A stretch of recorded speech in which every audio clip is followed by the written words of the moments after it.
Hello guys and welcome back to the Parc'd podcast by Parc'd. It is just me and Katie today, so I hope you're not too disappointed. Celeste's still in Thailand until the end of this week and then she's back maybe next week, maybe the week after that. We're not going to rush her into the process after being travelling for a month. Naomi is missing this week as well. That is personal reasons that neither me nor Katie are going to get into. They are her own personal reasons. We respect her personal reasons. So you have me and Katie this week. Hi. And Hello. we have a lot to debrief between the two of us this week because we had 2 rounds of Formula E in Diriyah. We had the Race of Champions in Sweden. And we also had the 24 hours of Daytona, which was interesting to say the least. And I've still compared. I've still created the guess who and the quiz for Katie. So Katie's gonna get like upper hand lead on everyone potentially here. I doubt it. I really doubt it. So do you want to do the guess who before we get into things? Sure. Sure. Sure. Sure. Sure. Sure. No. I was absolutely cackling while I was writing this because of something I read on Wikipedia while I was doing this. So Katie's a bit nervy bee. Right. Hello. After a minor Apologies. technical difficulty with Katie's PC constantly deciding to shit itself, we are back. And you'll guess who number 1 was. This driver started karting at the age of 8. Any guesses? No. You can literally spitball any name and you might get it right. Yeah, exactly. Okay. Clue number 2. This driver debuted in single-seaters after 7 years of karting. Whether you want to deem that as a long time or not, I'd say it's pretty normal, 7 years, personally. Yeah, but then if they started at 8 anyway, that's still like, yeah, I suppose 15 when they made the move up to single seaters.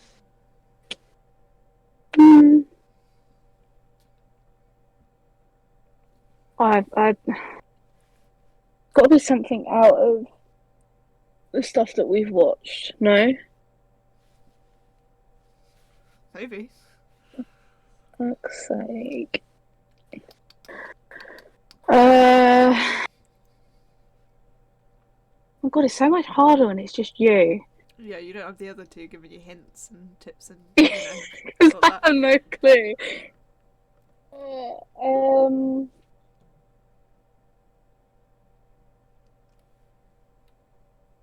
Go through my head. Have we had Jake Dennis? Yeah. Okay, right, not him. Not him then. We've had Sasha, haven't we, as well? No. Oh, Sasha. I just remember being so adamant last week that it was him. So, question number 3 is this drive question. Clue number 3. This driver has won twice in Macau. It doesn't help. Oh. I put this one in scared that you were going to get it then on question number 3 from it. Question number 3? Thingy number 3? Clue number 3. Really? Yeah. I don't know whether this is just a Am I weird gonna fact kick that I myself? know.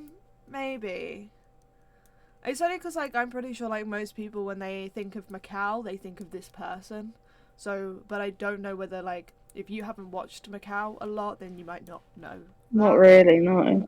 I feel like if I was, like, I have a feeling if Celeste and Naomi were here, they would have probably got it on here, but that's because they both watch Macau. Yeah, And always I have, don't, well. so.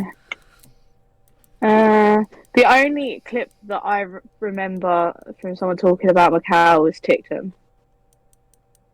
But I don't know whether he's won anything, but it's the only name I can think is Dan Tictum. So you're going to go for clue number 3? Okay. Clue number 4. This driver never managed to win an F2 or F3 championship, although they were close.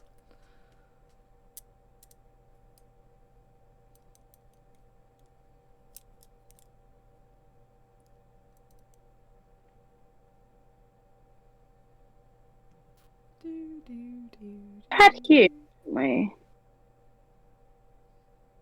Yeah, I think so. Yeah. Yeah. I'm just gonna stick with Dan. I don't know. Clue It's number. probably really insulting. So if any Dan TikTok fans are listening, I have no clue when it comes to stuff. Okay, clue number 5. This driver has been a part of 2 Formula One teams as a development driver. Yeah.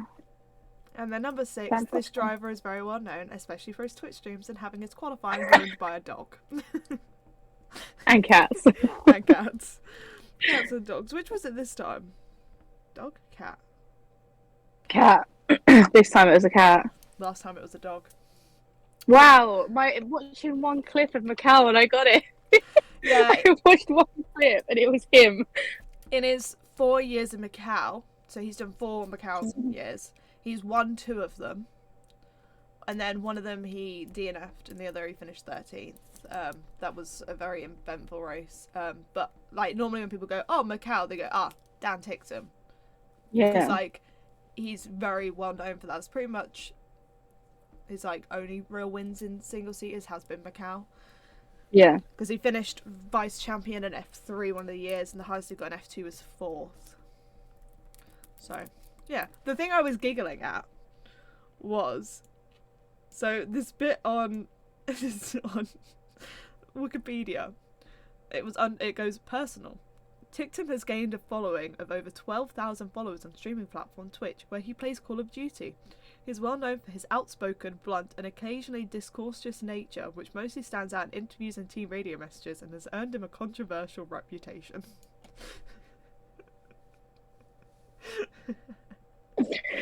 Oh God. Yeah. I suppose it's one way to put it. Yeah. But I feel like having, guess who? Dan Tictum leads us nicely into Formula E, because although it was a pretty good weekend for Formula E, I think the most memorable part was Dan getting impeded by an animal. By an animal. That's... An animal. Hang on, I wanna... Where is it?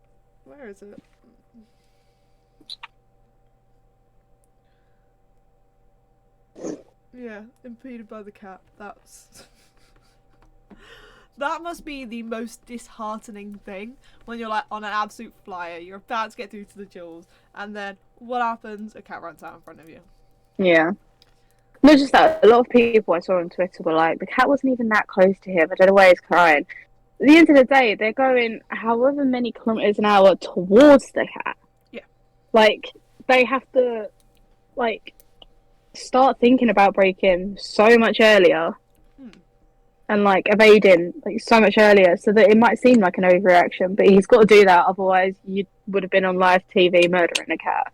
Yeah. Because, like, so, obviously the second he saw it, he would have started to slow. If he'd have kept going at full speed ahead, he would have probably been about an inch away from that cat. Yeah. And you don't really want to be doing that on live TV. Nope. That was kind of like... I feel like that highlighted over so much of the news. I feel like one thing we have learnt though from Formula E right now is that that Porsche powertrain is far too strong. Like, don't get me wrong, I love knowing that my team is doing well. I'm a Porsche girl, so I love knowing my team's doing well in something this year so far. We'll get onto that depression later. But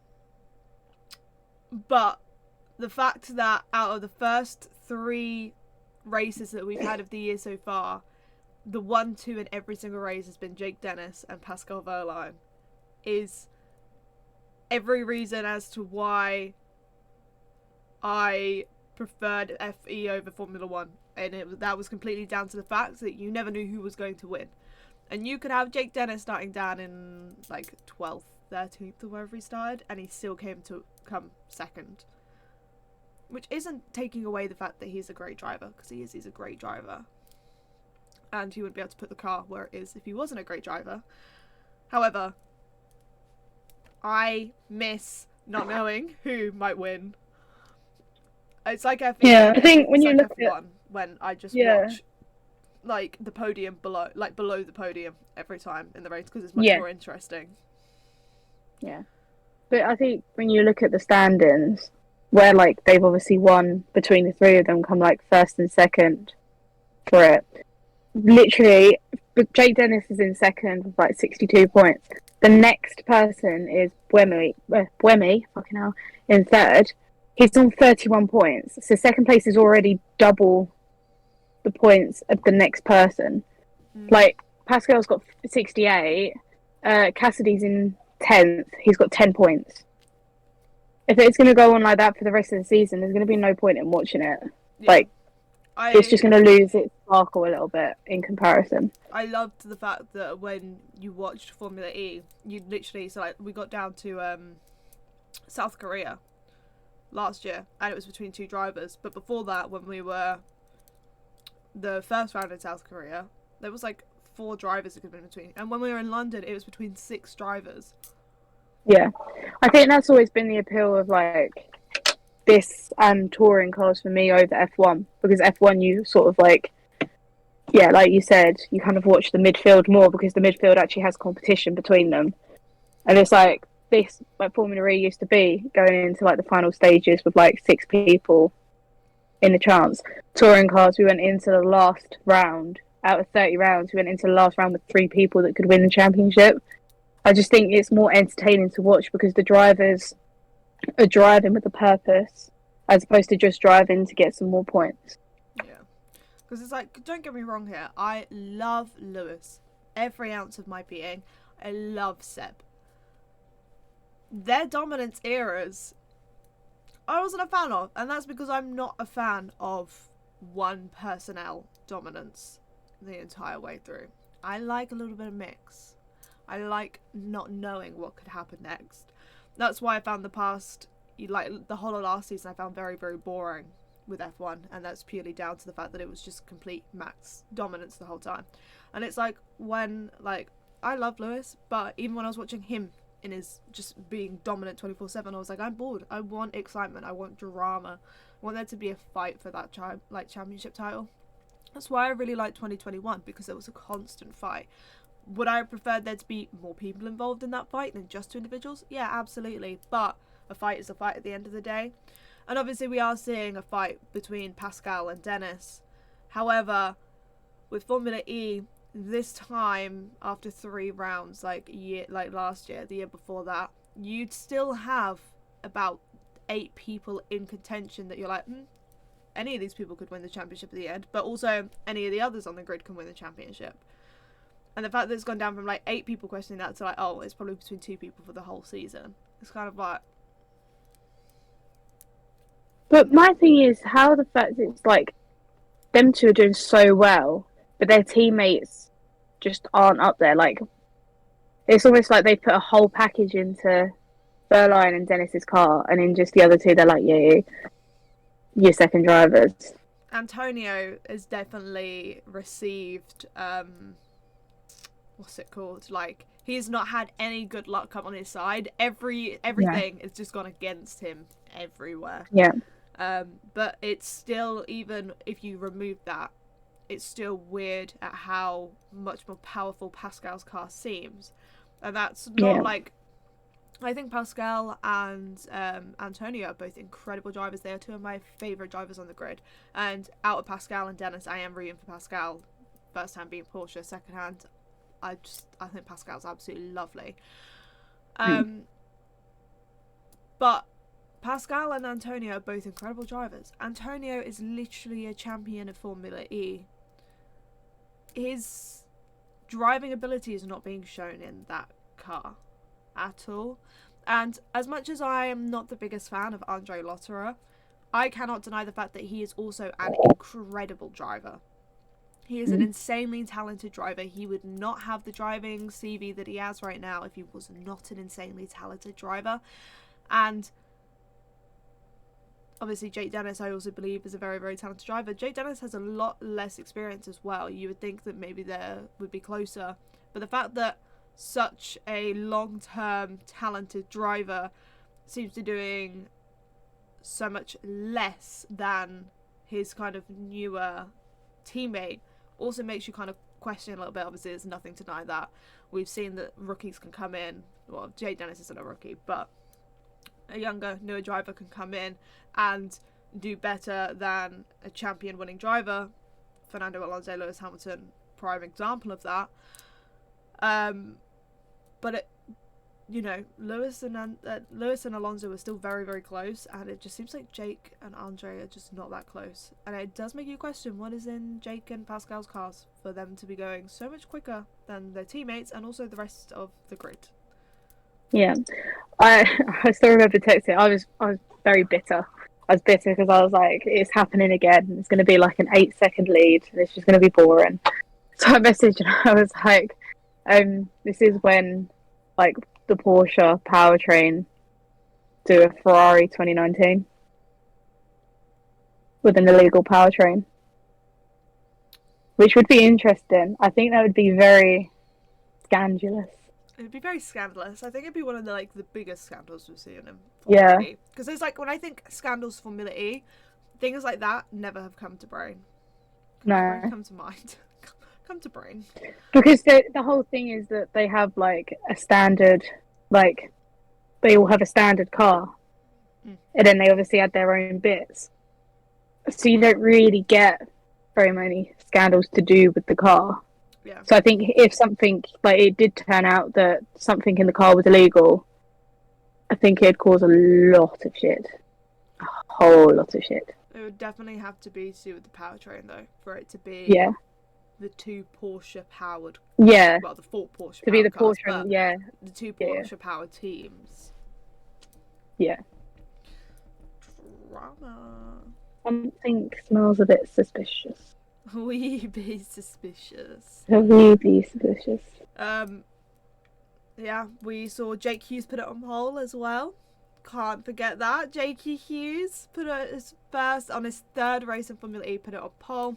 Now McLaren clearly has the pace for like a lap or so in like qualifying. They have the qualifying pace. It's just replicating that qualifying pace into the race, because it seems to be lacking a little bit, but also not so much. Obviously, Renault Ras got the fastest lap in the first race of Diriyah. So, round 2. So the pace is quite clearly there. I do think McLaren's strategy was a bit weird this weekend. Yeah, that is. Yeah. And then obviously Mitch Evans had to push Jake over the finish line. Which, however much anyone says anything, obviously stewards didn't say there was anything wrong, so take that as you will. That made me chuckle when I saw that, because I missed round 2. I watched round 1. I missed round 2 because I was out because it was family's birthday, so I was seeing family. I missed round 2, and I just see, oh my god, Mitch has just rear-ended Jake, and I was like, what?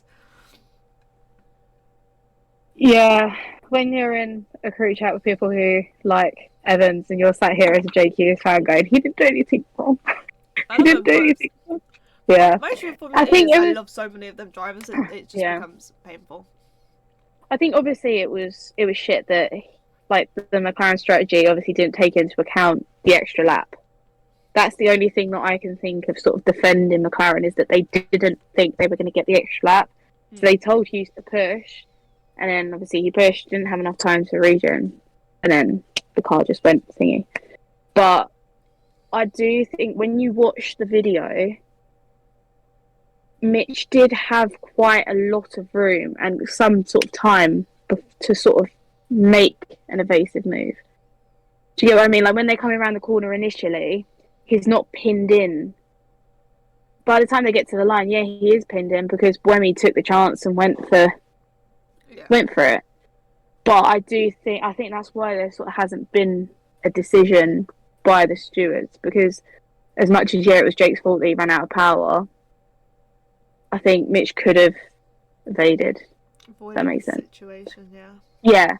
Which I know a lot of people will probably be like, no, he couldn't. But from what I saw as a video, the only people that know exactly how that situation could have changed differently is obviously the team personnel. the drivers themselves. And I just think the driver room was quite funny yeah, because Jake sat there in a chair going, oh, I'm gonna get killed. I'm gonna get killed. All the other drivers are pissing themselves laughing, thinking it's just like if it was for first and second place, or it was for like third place on the podium, he'd probably be a bit more like. yeah. But all the drivers are like, yeah, no, that's funny. That shit's funny. And you know, Mitch Evans is one to state his case as well. So like, Yeah. if he was angry about it, we would have heard about it. But I literally looked Yeah. over and he's staring at me because his driver card's on the wall, like right behind my mic, and I'm like, sorry, Mitch. Sorry. Sorry, Mitch. Sorry. Mitch Evans is beyond lovely though, so Yeah. at the end of the day, McLaren's a new team. Jake Hughes is a rookie driver. Mitch Evans is currently not in contention for any sort of championship, so I don't think he was all that fast in the situation. It's also at the start of the season, so if you're going to have beef at the start of the season, you've got to carry it through. Yeah, exactly. I think it is quite impressive though. Sam Bird is currently sitting 4th in the standings after he retired from the first race. So, you know, after a retirement, he's doing pretty good. Also finished 3rd on the podium in Diriyah for round 1 and finished 4th for the second round. Rennie Russ was on the podium for round 2. Obviously, the other 2 individuals on the podium were, as we said, Pascal Wehrlein and Jake Dennis. But yeah, so this is where it's kind of like, you know, the McLaren, I feel like once they work on their strategy a bit and figure out a bit more of the pace in the car, like on the day, then I think they'll be pretty good. They'll be pretty solid. Jake Hughes is sat 5th and Rennie Rast is sat 6th. A little bit more work and I think they'll be there. I think Rast McLaren showed potential. There was a potential there because when he took his attack, like attack mode, it was sort of, I don't know, it just seemed like it had a pace of some sort. Yeah. But then it was almost like they flicked a setting on the car and it just went back down to bog standard. Yeah. So yeah, I think they need to sort of try and fine tune the car a bit more. Yeah, but it's a learning place. Yeah. And then obviously you had Eduardo Mortara, who retired in Mexico City, and he also retired in round 1 of Diriyah. And obviously came back to take a couple of points for round 2. And obviously we saw Dan Ticktum get his first points in Formula E, even after being impeded by a cat.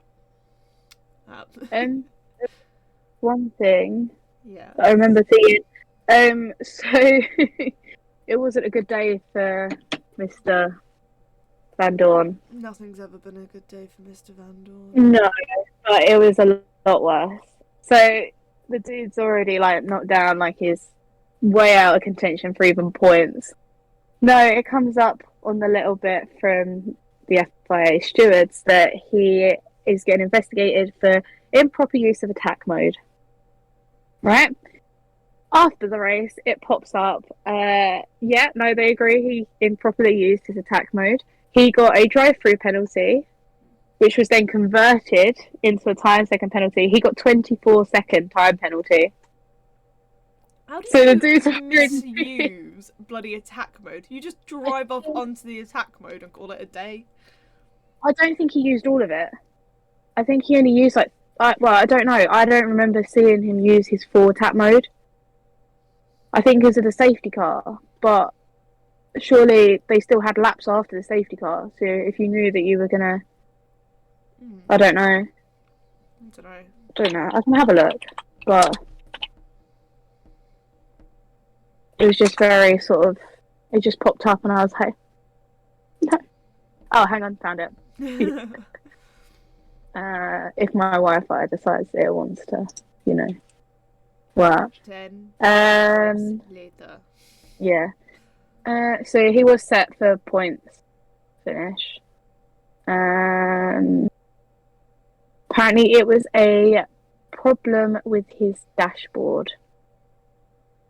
Electronics glitch meant he had a blank dashboard. Ah, so yes. he couldn't press the button to activate it. Yeah. Lost all the steering wheel functions in the car early on in the race, which precluded him from talking on the radio and selecting the attack mode activation. So he took the attack mode, but couldn't actually take the attack mode. So, yeah, that hurts. It really hurts. I feel like we need to move away from Formula E before I cry. It's gonna hurt. It's gonna hurt. When are we at high, high, high? Hyderabad. There we go. I would call it hyper bad. Yeah, Hyderabad. I always read it. Yeah. I just clearly can't read. We go to Hyderabad the 11th of February. So once again, we have a weekend off, and then we are back again. I should have known that. We have 2 more series to discuss. We've got obviously the Race of Champions and the 24 Hours of Daytona. I thought, you know what, we'll do a nice little Race of Champions quiz. So I lost all fucking sound there. Race of Champions quiz. Yeah. Yeah. That's the only bit you really need to know out of all of that. Are you ready? Do you have your little thing up and ready? Yeah. Pedro. I'm not ready, but Pedro Gasioso is here. There's one question that I put in just for you as well. Oh no. Okay, so question number 1 is, what was the first year the Race of Champions was held? I will give you like a few up and a few down. Maybe we'll go 3 up, 3 down. But it's been around for... It's been around longer than I've been around. But not as long as Angela's been around. Yeah. I definitely think it's 90s.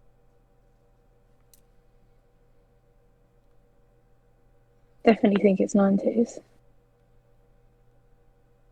Because I know there used to be like a race of champions thing at brands. It's all over the walls. They had their own like race of champions, but it was like F1 drivers, and that was in the 70s, 80s. But then I know that this one's a lot earlier. But I'm gonna go. I got 3 up, 3 down. I'm gonna go. Oh shit! Oh, it was 1988. Oh, so if you'd have stuck with 1990... Yeah, I would have got it. You would have got it. It's alright. It's alright. You learned something new. Yeah. Okay. I knew it was that era. This one I think is probably relatively easy, going off of like a guessing basis. Which country has the most Nations Cup Race of Champion wins? So, because obviously they have Champions of Champions and they have Nations Cup. So this is the country with the most Nation Cup wins.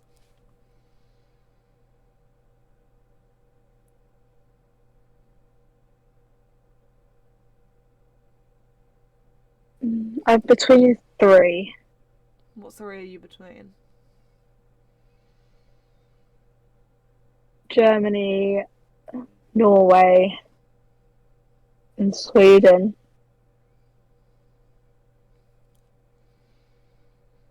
I'm just trying to think.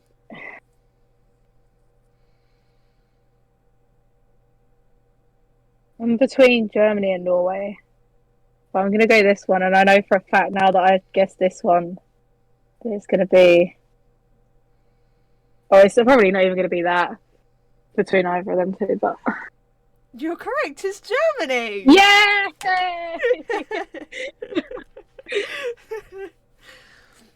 Hey. Yeah! Look at you go! One right! Okay, so this next question, for people listening, might cause a little bit of controversy, but I will explain why after. Which nationalities have the most Champions of Champions wins? Which nationalities? It was meant to be nationality. but I changed it from nationality to nationalities because I was like, oh, it's 2 of them, and then went no, because 2 of the drivers under 1 nationality have 4 wins each, whereas the rest are like only 2, so technically it's just 1 nationality. Which nationality has the most champions of champions wins? And it is none of what you said before. Oh, okay.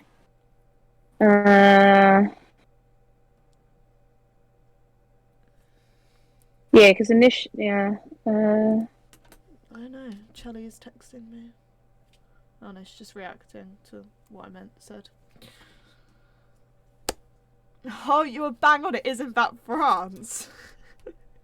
I was just trying to think of like not any of the ones that I mentioned. Obviously, France, Germany, but Germany, Norway, Sweden. Yeah. Then the only other like team that I can think that obviously have like a history of champions in different series, especially like Sebastian Loeb with like World Rallycross. Was he one of the ones before? I'm pretty sure he is. Not? I think he is. Cool. Can't remember. I didn't. Right. Yeah.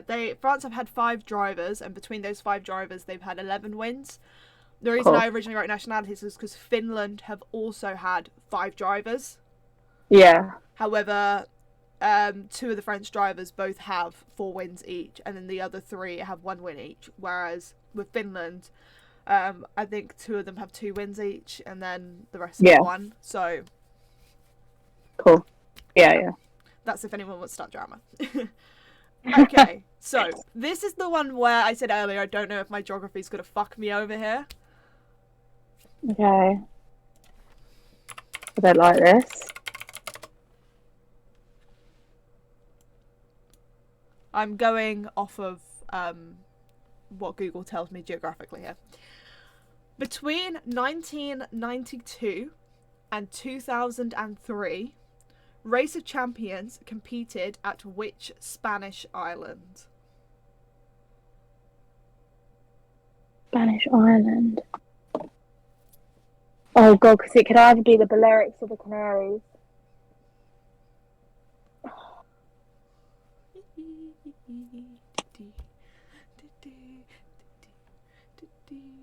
Not Mallorca, because Mallorca would have more stuff on it, basically saying that they had race champions for so long. Don't think it's Ibiza. Don't think it's Menorca. It's definitely the Canaries. Oh my god. It's not Fuerteventura. Well, it could be Fuerteventura. No. What's the other fucking Canary Island? Oh my god, no, it's going to piss me off now. Because they do triathlons there. I don't know how many Canary Islands there are personally. Neither do I think there's 3. If you said to me Canary Islands, there's only one I'd know, and it's that answer. I know, and that's the one that I can't remember. Hang on, let me think. Right, it's Fuerteventura.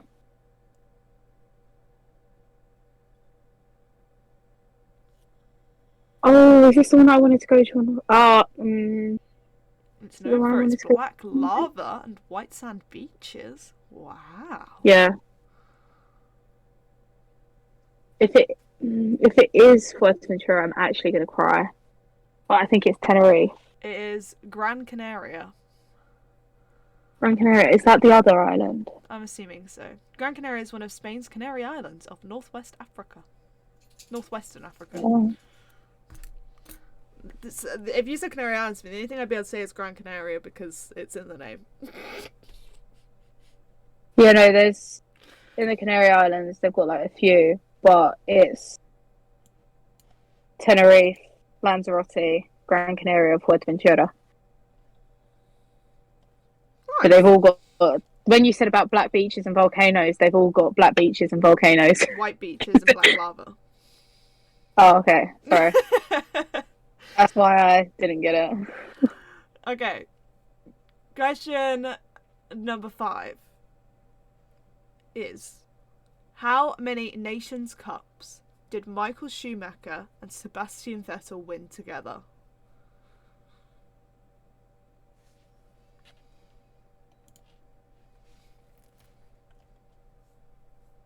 I'll give you Gotta be one less up, than one down 4. from this. Gotta be less than 4. Wait, no, nations. Nations Cup. Nations. Sorry, I Nations was Cup. still on the Champions of Champions one. No. How many Nations Cups did Michael and Seb win together? Together. And you obviously now know, well, you know that Germany has the most Nations Cups wins. I just smacked myself in the face. For fuck's sake. Oh, one up, one down. Mm-hmm.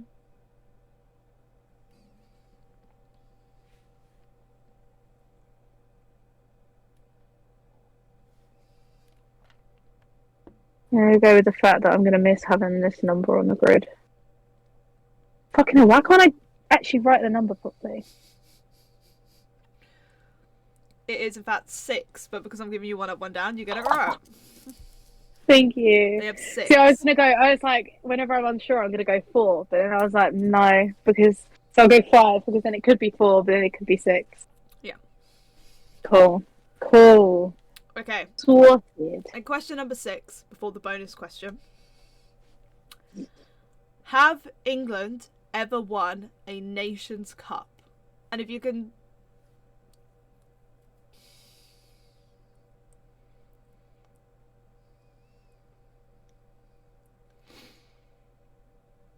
This is England as in England, because obviously now we're the UK. England.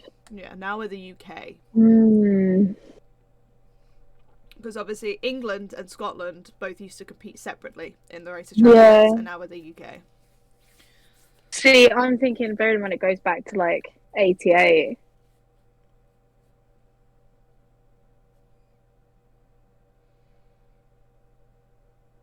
Surely we've got to have won 1. I'm saying yes. Yeah, we have in fact won 1. Do you want to know who were the 2 drivers that won it? Because we had England 1 and England 2 that year. And it was England 1 that won. And in England 2, Jenson Button was there. But England 1, so the English team that won Race Champions, was Jason Plateau and Andy Prialux. Jason Plato. Both of which are British touring cars drivers. I know. And Andy also did the European Le Mans. Yeah, Jason Plato retired the last race of Brands Hatch that I went to, and it was a bloody sob fest. He got the qualifying, they did a bit like what they did with Seb, because it's like obviously it's timed in the same way. They don't do like Q1, Q2, Q3, but they let him basically have the track to himself to set the fastest time that he could. And it was just sort of like a nice little send-off from all the drivers, because he is a legend when it comes to touring cars. Yeah, so it's a good job you got the question right that involved touring cars, peoples. Is that what you meant by, like, there's going to be one of them that... So, oh God. Out of 6 questions so far, you've got 3 right. There was only 6 points up for grabs there. So, 50%, pretty good. So you've got the bonus question here, where there's 1, 2, 3, 4, 5, 6, 7, 8, 9, 10, 11, 12, 13, 14. There's 15 points up for grabs here. Okay? I've technically already given you one of the answers in one of the questions. Okay. Name all of the places Race of Champions has been held. Okay. Some of these you can put down like countries, but obviously there's like Germany have had 2 different locations. France have had 2 different locations. Spain have had 3 different locations. So you can't just put Spain, Germany, France, and you know. Are you sure? Yes. Oh, fuck. But things like there are, certain countries that you could just put the country down because they've only had 1. So like obviously we've been to Sweden. We've only been to Sweden these past 2 times. So yeah. Which I can say that one, because if you don't get Sweden, then I'm confused. I wasn't. I completely forgot. I'm joking. Right. Sweden. What was the one we spoke about earlier? Gran Canaria. That's one of your Spains. You got 3 Spains, so that's one of them.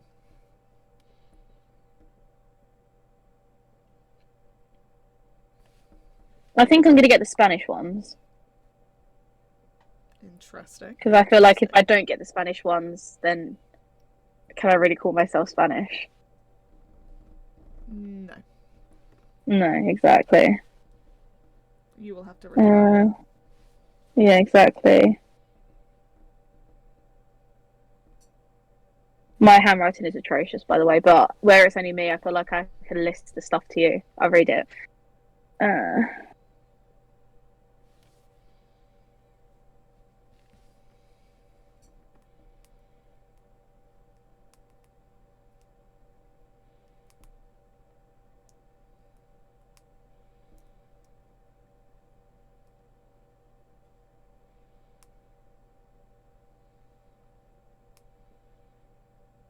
7 multiple ones in France. Yeah. Fuck. 2 in France, 2 in Germany, 3 in Spain. The rest are all individual countries. I feel like going capital cities is a good bet. Because I feel like if a country's gonna have a race of champions, then they're not really gonna put it in like an outline sort of. Obviously Sweden's a bit different, but I'm just checking where this one that I've written down is in. Oh, it's quite literally in. Okay, that was stupid of me. I know You also that there's got been one. to, think about as well, like where would have racetracks to be able to do this. Yeah, but I'm pretty sure. Cut this out if I'm completely wrong, but I'm pretty sure there's definitely been a London one because it's the video of Mick and Seb, and I know for a fact that was London because I watched it. That's Pretty where sure. England won. Yeah, yeah. But I swear that was in like a purpose-made arena. Like it wasn't at a track. I swear they made like a sort of, like they made a track. I could be mistaken. It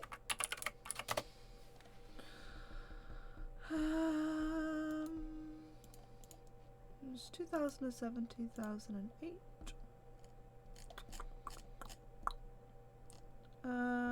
2000. It was at Wembley Stadium in London. Yeah, I think because that's like one of the only ones where they made a track. A lot of these are in stadiums. Interesting. That one's at a circuit, and then we went back to London in 2015 at London Stadium in Stratford. Yeah. Yeah, because that would the Olympic Stadium. How many have I got so far? Don't know. So there's 15. Yeah. 2, 3, 4, 5, 6, 7, 8. I've got 9. Because obviously Gran Canaria was from 1992 until 2003. Yeah. We're 2 years obviously in London, like you said. I'm between 2 cities for the German one. What have you got so far for Germany? Nürburgring. Because I remember watching clips of that. I could be wrong, but I'm pretty sure it's Nürburgring. But then I'm between Berlin. Actually, I'm between 3 for the last one. Between Berlin, Munich, or Dusseldorf. I always thought it was pronounced Dusseldorf. Is it Possibly. Dusseldorf? Dusseldorf? I think it's both. Like, it depends, yeah. I don't know. Like the same as like Munich is supposed to be München. If you say Munich in German, it's München. That's why it's Bayern München. Interesting. Right, I'm gonna go with that one. 1, 2, 3, 4, 5, 6, 7, 8, 9, 10. Has there been an American one? Surely. Where would it be though? No, they wouldn't. There's not space to do it there.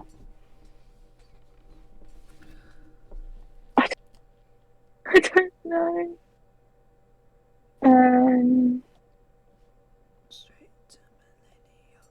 See between. Oh yeah, 2021 held their race and 2020 was online, so they don't count towards this. 2016, there was also no race. 2013 was cancelled due to political crisis.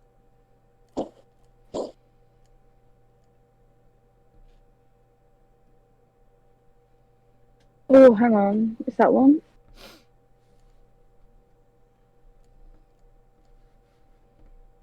Right, I don't think I'm going to get any more. I've got 1, 2, 3, 4, 5, 6. I've got 11. Alright, what have we got? Obviously, Sweden. Yep. London. Yep, hang on, let me... 1, 2, yep. Gran Canaria. Yep. Now, for the Spanish ones, I went cities. So I went Madrid and Barcelona. Yep, both of them. Good.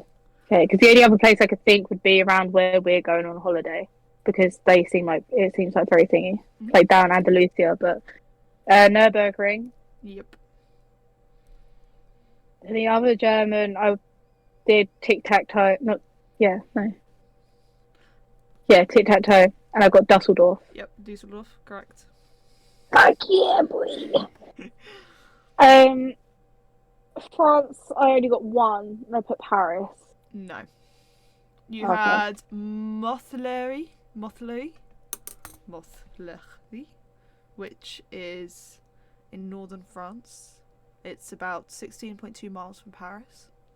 Okay. And you also had Saint Denis. Okay. Which is it's just north of Paris in the commune of Saint Denis. Okay. Bangkok. Yep. Cool. Beijing. Yes, I couldn't see it, but I was like, I remember writing it down. We were in Beijing, And then the last one I've in got. 2009. Last one I got is Mexico City. Yep, Mexico City. So you just missed Bushy Park, which is in Barbados. So you can have Bushy Park or Barbados. Riyadh, so Saudi. Oh shit. And that's the only two you missed? Question mark.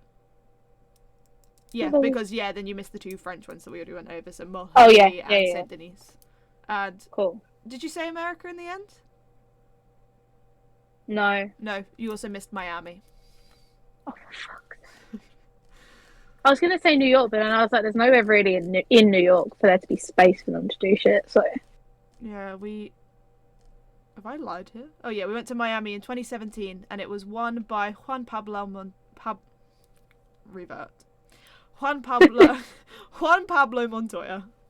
Okay, cool. And the Nations Cup was won by Germany with Sebastian Vettel and Pascal Wehrlein. Oh. Yeah. That's sweet.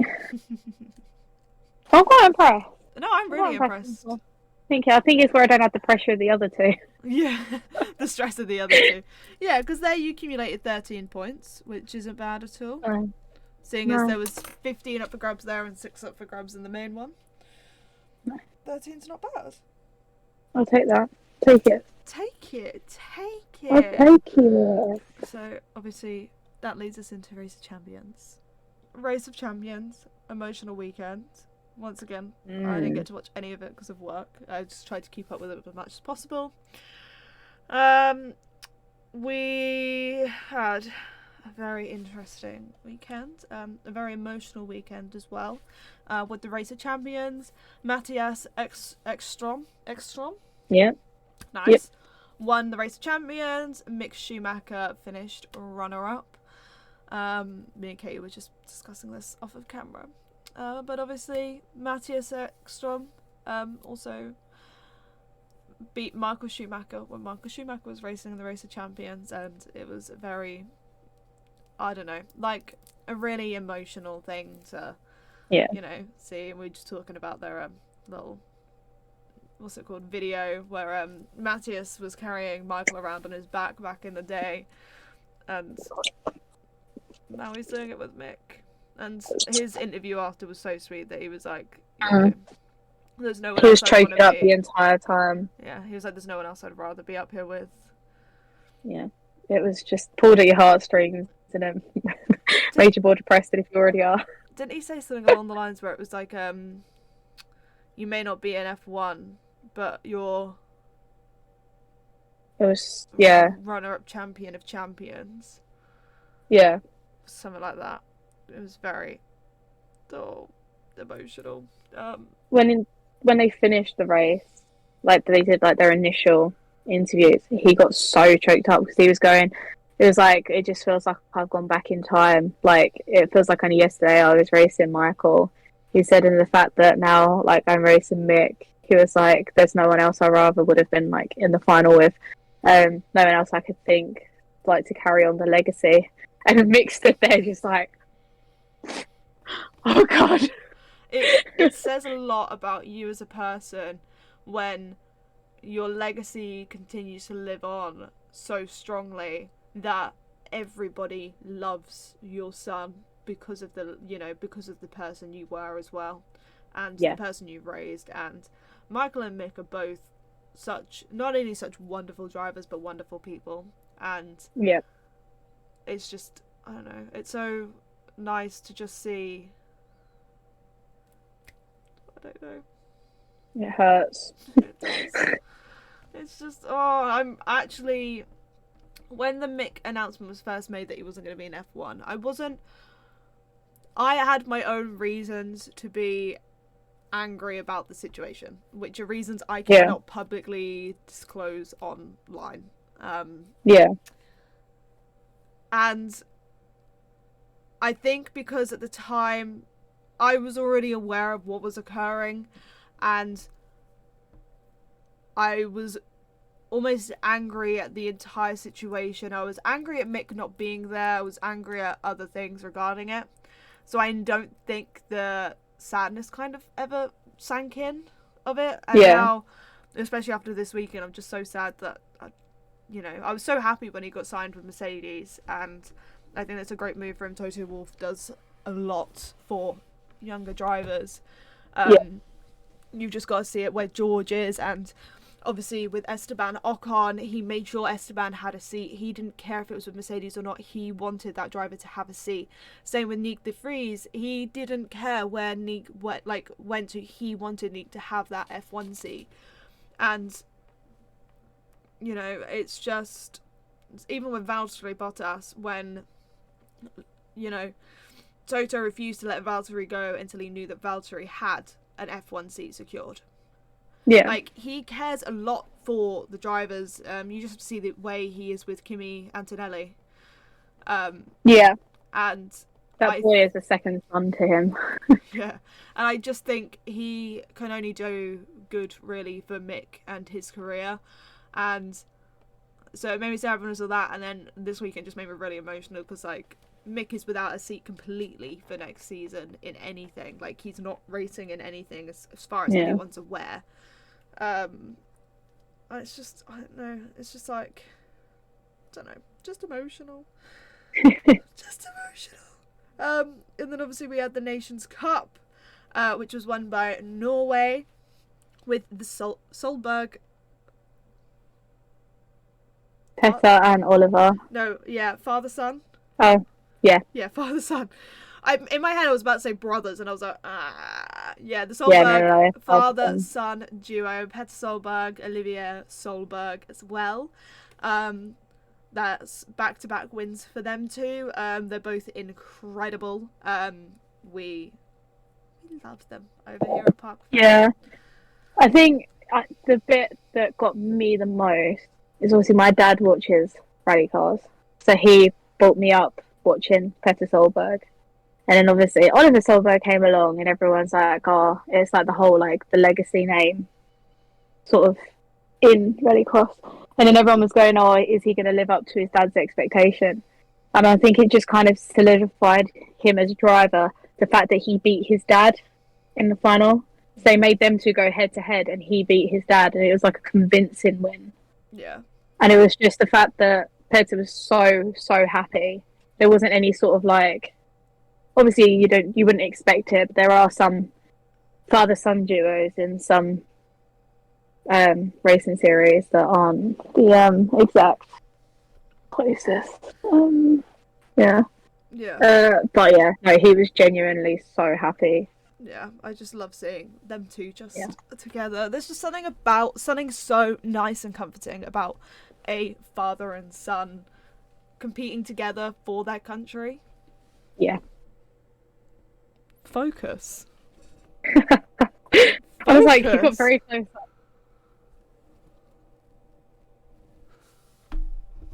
Fuck off. Just screw it. I don't know what it's focusing on. I don't know what it's focusing on. Fuck knows. And then, if I can get emotional over like Mick coming runner-up and the whole Michael Mick thing. The runner-up for the Nations All-Stars? The Nation Cup's runner-up All-Stars, Felipe Drugovich, Thierry Neuville. If anyone's not aware, I rate Felipe Drugovich very, very highly as a driver. I love him. I think he is great. I think he's a great driver, and not only that, he just seems like a great person. And obviously he's also without an F1 seat, this year, which rattles me because I do think winning a Formula 2 championship should get you somewhere. And the fact that he is without a seat, he's sat in a reserve driver seat for 2023, really aggravates me massively. And seeing him finish runner-up, him and Mick have both proven that you should never be discredited, especially as championship winners. They wouldn't be in the Champions if they weren't championship winners. And, I just got very emotional seeing Felipe Drugovich coming as runner-up in the Nations Cup. I think that's a great achievement. And I just want to see him race this year. I want to see him race somewhere this year. I hope Aston Martin give that for him. One of the other things from Race Champions, I don't know whether you was going to mention it, but the E-Rock team. Yeah. So they had, what was his name? James Blakely? Is that his name? Lucas Blakely. Lucas Blakely and Jarno Opmeer. They both raced for the E-Racing, Race Champions. And they were drawn against Finland. So everyone, I think, completely dismissed them, said they're against Mika Hakkinen and Valtteri Bottas, they're gonna fucking lose. No, they went 3-0 up and just stormed through the stages. Their drives were so impressive. And it just goes to show that, even doing, e-racing and all these, all the sim works, they still know how to drive. It's getting so realistic, these, games now. But, you literally just put them into a car and they're like, yeah, cool, sorted. We're going to drive on snow. Most people can't drive on snow anyway, let alone racing it, going fast, turning all these corners and all, but they fucking smashed it. So they were sort of a standout for me for the race. Absolutely. They did amazing. Smashed it. Yeah, because we had Adrian Tambay go against David Coulthard. Tambay won. And then Felix Rosenqvist against Mick Schumacher. Tambay and Coulthard went 1-1, and Rosenqvist and Schumacher went 0-2. Tambay won on combined times. He was 6.8 seconds faster. And then Tambay v Schumacher 2-0 up.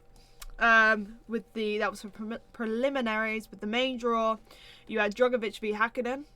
Felipe Drugovich went 2-0 up. And Tambay obviously was against Mick. Mick went 2-0 up, and then it was Drugovich v Schumacher, which 1-1. Schumacher won on combined time. He was 1.5 seconds faster.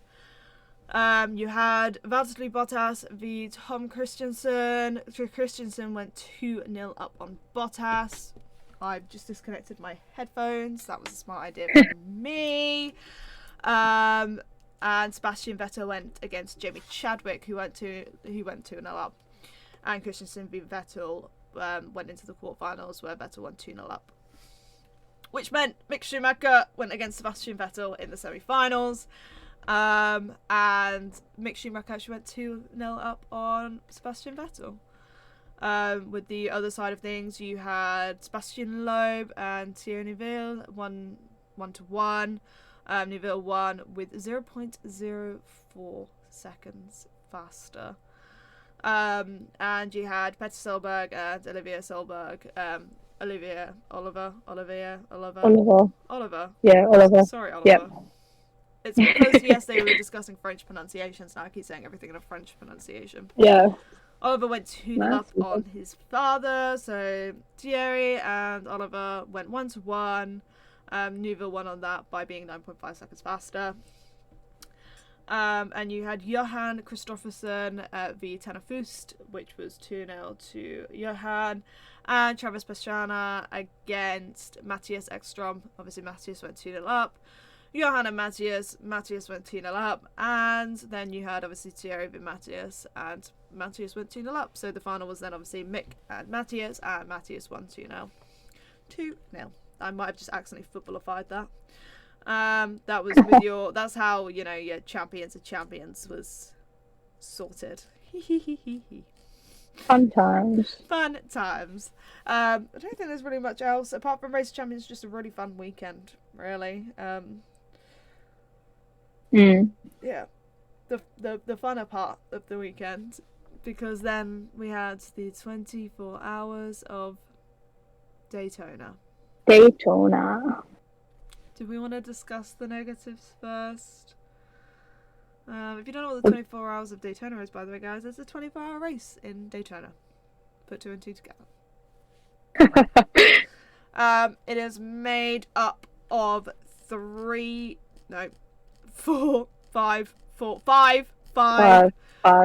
different classes. You have the GTP, you have the LMP2, you have the LMP3, the GTD, and the GTD Pro. I forgot about LMP3. Channeling my inner Naomi.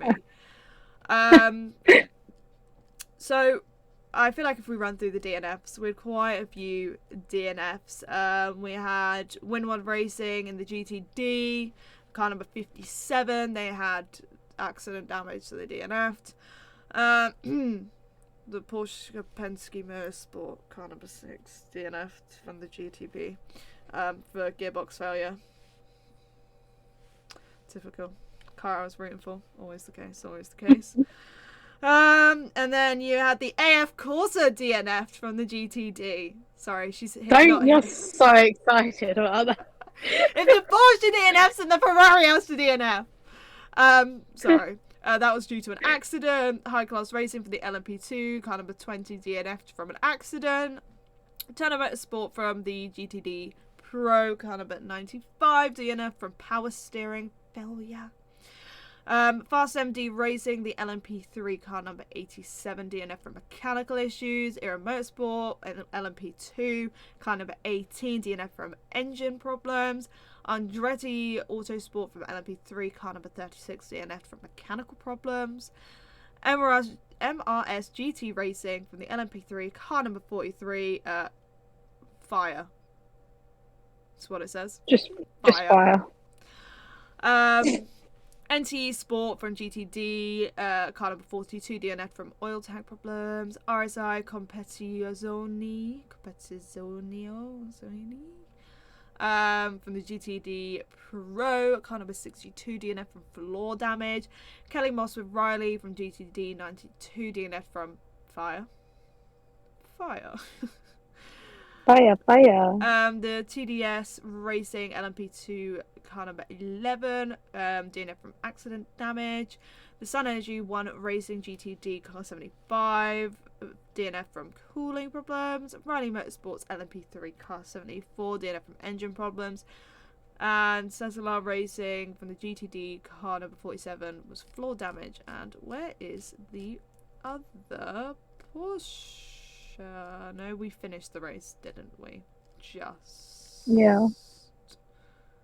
Did we?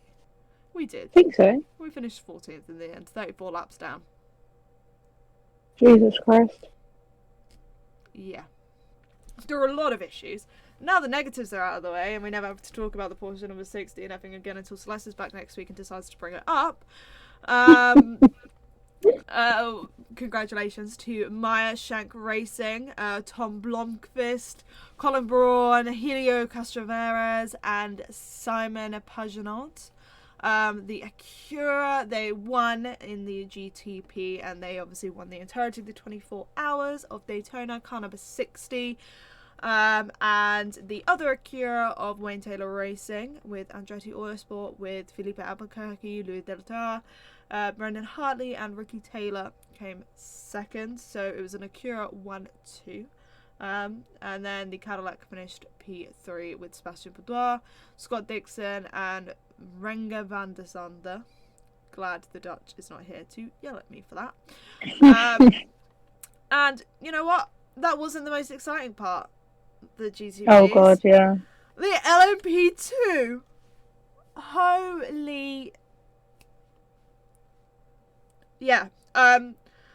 If you watched any of it and you witnessed it, then you'll understand. If you haven't, then just watch the last lap of the 24 hours of Daytona. You'll be able to find this anywhere, literally anywhere.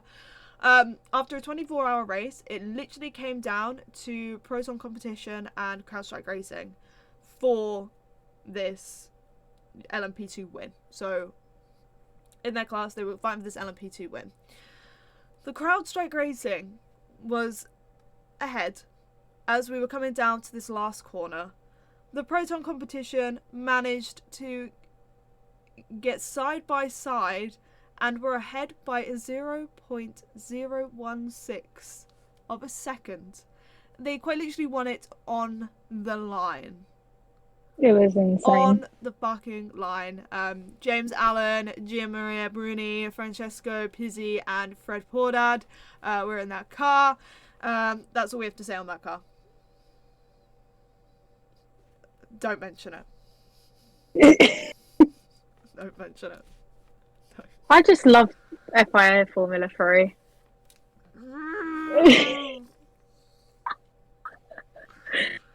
I'm never going to live it down. It gets brought up No. every single day.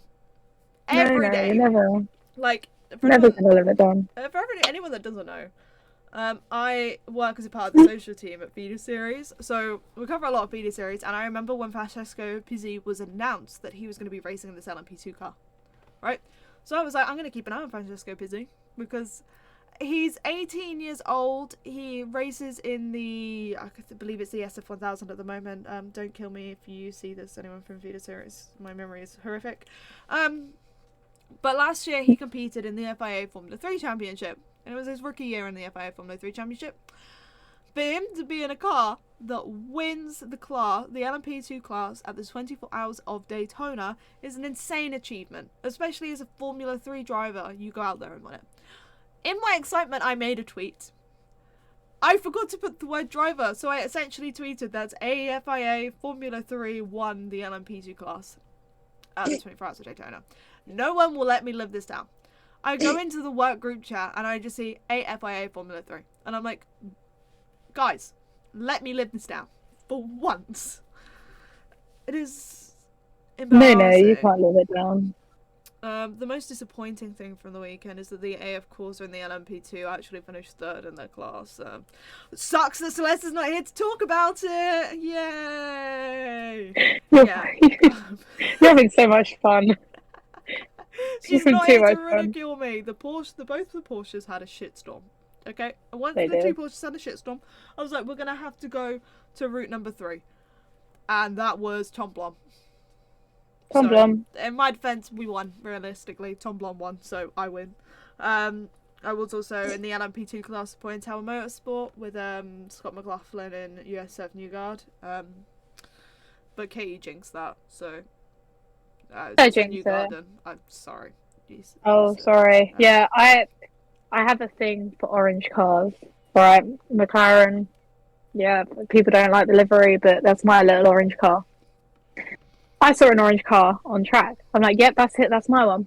Don't know anything about it. Could be the shittest drivers in the world. I'm like, yep, that's my one. Alex goes, oh, that's Boss Bro. So I was like, oh, yeah, cool. Even more of a reason then. Cool. Yeah. Oh, there's a car that's gone off track, is in the water. Oh, yeah, that's it. That's the orange car. It's a little orange car. Yeah. I didn't mean to, okay? Sure you didn't. Sure you didn't. I didn't. But there is a lot to like debrief in a 24-hour race. There was a lot of chaos. We went through all of the like, the main kind of focal points. Obviously, all your DNFs. Like a lot of DNFs always occur when it comes to 24-hour races. It's normal.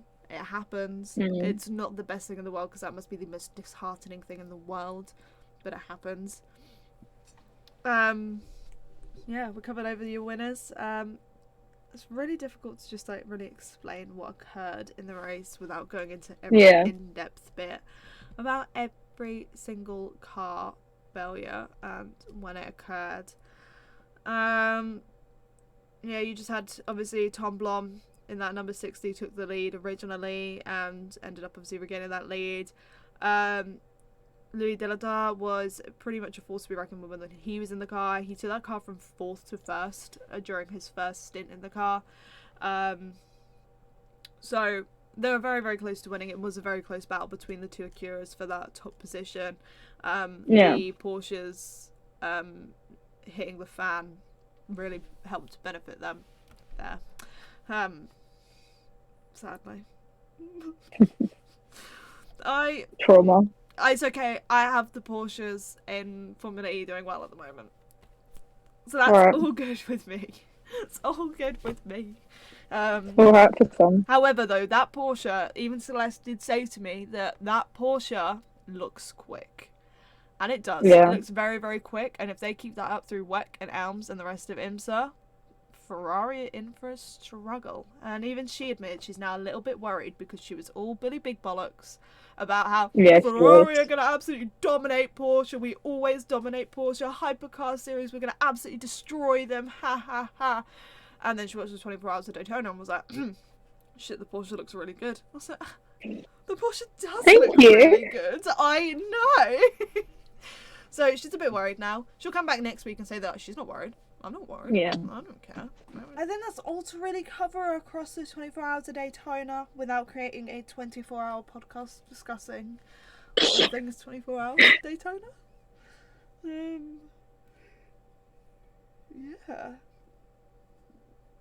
Yeah. That's the IMSA season for sure. Well underway. IMSA. Hang on. Really a lot on this weekend, apart from F4.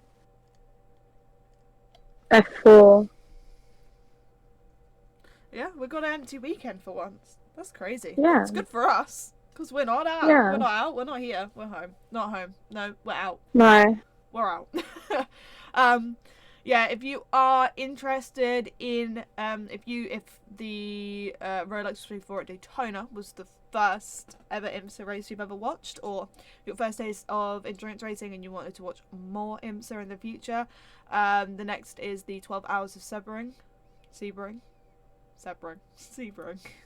I hear Naomi screaming from Wales right now. The 12 Hours of Sebring, that's March 15th to March 18th. So there's that.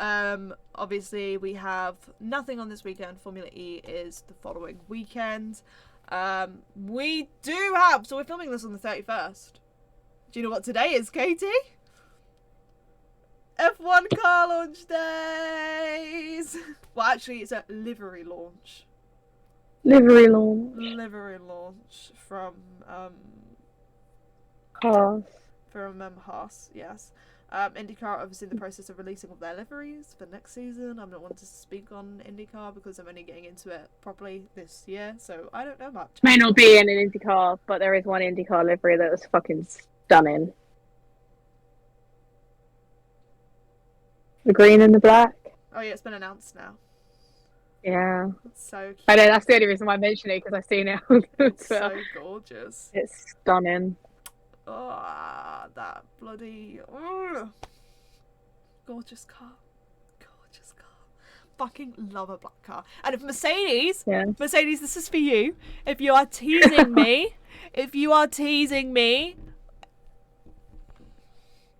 tell me why these guys, every single time they post, they're like, everything's better in black and white. I'm like, I know. So are you saying the livery is going to be back to black? Like, don't get me wrong, the silver arrows will always hold a special place in my heart. Silver cars have always held a special place in my heart. The first car I ever truly loved with my entire heart, soul, and body was that McLaren Mercedes. I love the silver arrows, but that black Mercedes is something that tickles me the correct way. Give me back my black Mercedes car. Please. And if you are teasing me by being like, everything's better in black and white, and you're not giving me it, we have a problem. Anyway. Angry rant over. I want the black Mercedes back. I feel like we have more joy in the black Mercedes. The silver arrows has given me nothing but pain these past couple of years. True. So I want to forget about it. Bring me back the black car.